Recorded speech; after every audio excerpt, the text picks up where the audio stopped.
ஏசாயா 49:15-16. தாய் உன்னை மறந்தாலும் நான் உன்னை மறப்பதில்லை.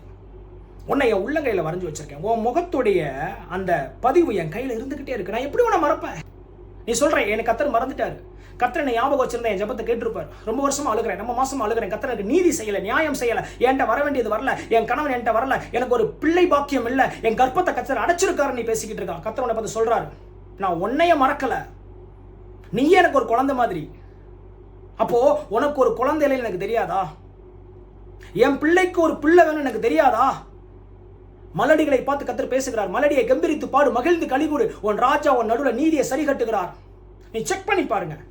இந்த வீடியோவை நான் மேலே ஷூட் பண்ணிக்கிட்டு இருக்கேன். இது உங்களுக்கு செப்டம்பரில் வரலாம், டிசம்பரில் வரலாம். நீங்கள் போய் உங்கள் டாக்டரை செக் பண்ணி பாருங்க. உங்கள் கர்ப்பத்தில் கர்த்தர் ஒரு குழந்தையை வைத்திருப்பார். உங்களுக்கானது உங்கள் கையில் சேரும். God bless you. ஏசாயா 49:15-16. God bless you. ஆமென்.